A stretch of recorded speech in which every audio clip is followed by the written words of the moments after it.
You know, I still wake up some nights thinking I hear those boots. That heavy, steady rhythm, not stomping, not running, just this unapologetic thudding that tells you someone's walking into your house already knowing they're not leaving without a fight. And they were coming because of a single potted plant, a little bit of moonlight sage by the mailbox. But what they didn't know was that my wife, Ilara, the quiet mom who loved iced tea, was a highly decorated Special Forces sniper.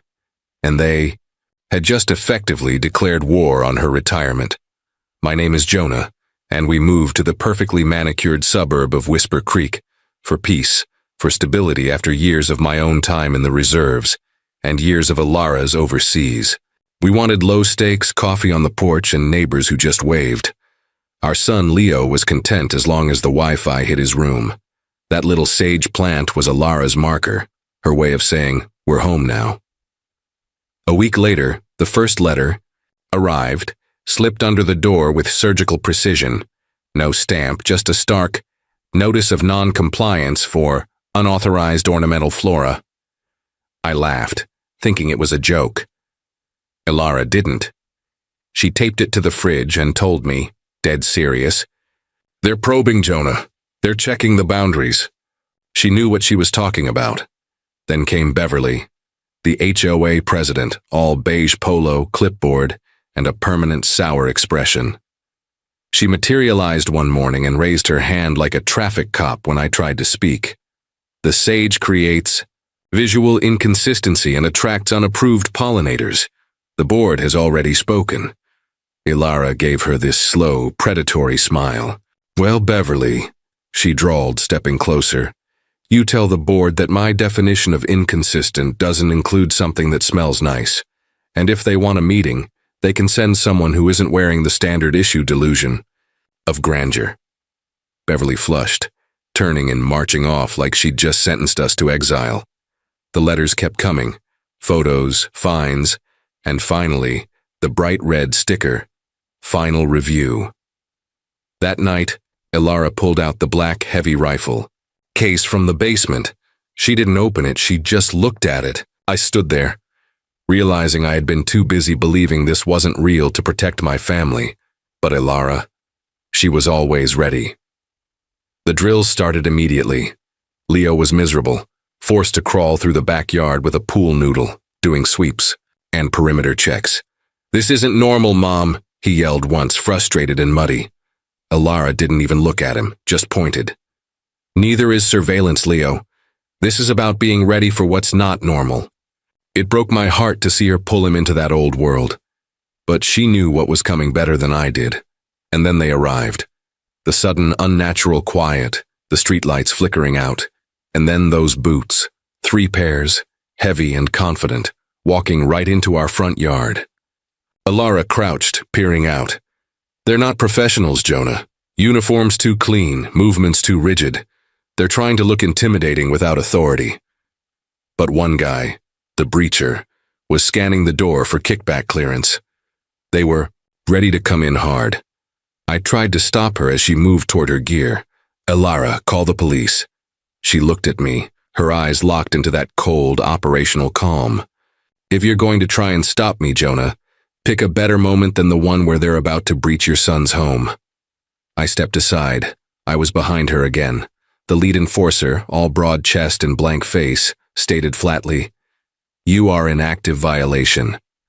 We're here to initiate final compliance procedures." Ilara stepped past me, right into the middle of them. "Final procedures?" she asked, head cocked. "That's a lot of drama for a guy wearing a fake patch and knockoff Oakleys." She saw their plan. They were trying to box her in. Then she vanished. One quick step back into the hedges. The sprinklers exploded, but instead of water, a blinding white cloud of chalk powder erupted. Ilara had retrofitted the system. The men staggered, choking. I watched as she dropped from a tree limb, hitting one man, tasing another, and zip-tying him with one clean, terrifying motion. Leo whispered, "Mom." She didn't waste a second. She walked up to the lead man, still sputtering in the chalk dust, and slowly pulled the clipboard from his arm. It wasn't a compliance checklist. It was an intelligence brief.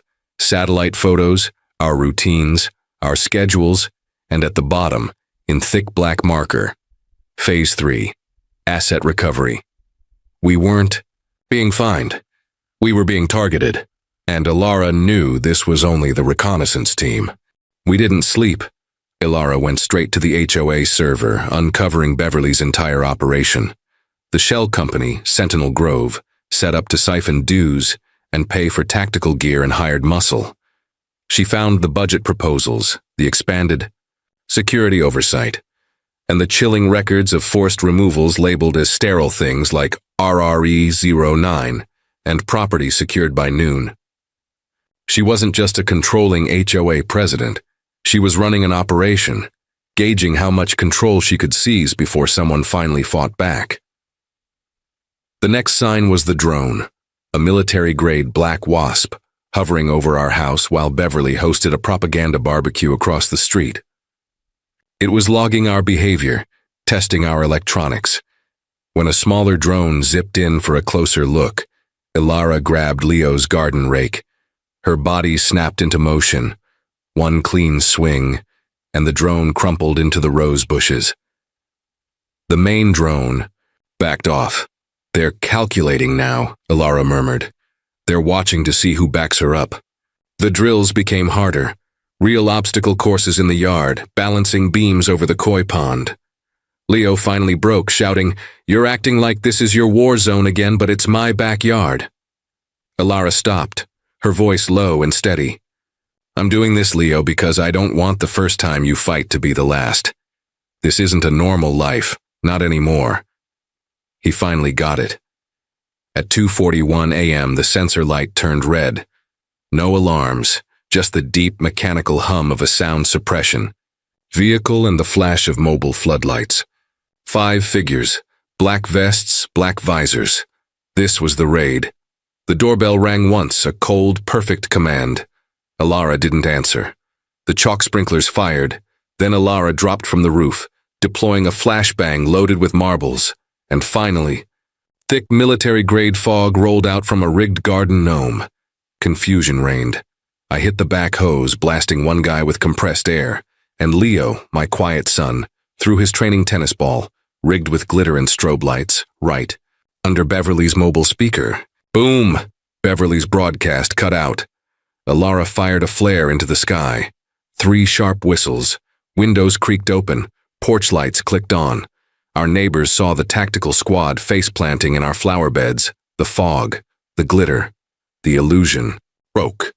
The enforcers retreated in shame, defeated by exposure. But Beverly wasn't done. By morning, she'd won the narrative, emailing the entire block that it was a scheduled emergency simulation. The neighbors started looking away. The Jenkins returned our casserole dish unwashed. "She's gaslighting the entire block," I realized. The war wasn't for turf. It was for the story. So we turned the living room into a war room. Ilara, running 2 laptops, told us, "Narrative dominance equals psychological superiority. We take the truth back." We uploaded the raw footage, stabilized, scrubbed clean with Ilara's calm, factual narration. It went viral. When Beverly tried to respond, Ilara uploaded version 2. The HOA payment logs, the shell company documents, all laid bare. Beverly resigned temporarily. A special vote was called. We thought it was over. Then, on a quiet Tuesday, came a soft knock. I opened the door. It was Beverly. No blazer, just a light gray sweater and that unsettling, polite smile. "I just wanted to talk," she said. Ilara was already there, silent. "You shook the system," Beverly conceded. "You were efficient, strategic. That's what this place needs." She took a step closer. "I came to offer you a position." My breath hitched. "You want me to be your new enforcer?" Ilara asked, her voice flat. Beverly shrugged. "The structure matters more than the uniform, and if you say no—" She turned, walking down the path, tossing the final chilling line over her shoulder. "Power always finds its way home." Ilara locked the door. We didn't celebrate. We walked the yard, checked the sensors, and rewrote the playbook. Because I finally understood what Ilara had known all along. Power doesn't always storm the gates. Sometimes it shows up in flats with a soft voice and a handshake. The fight isn't over. It's just balanced now. If you were in Alara's place, would die. You have taken that deal to protect your family from the inside, or would you keep fighting from the outside? Let me know your thoughts on power and balance in the comments below. Like and subscribe for more stories from the front lines of suburban absurdity.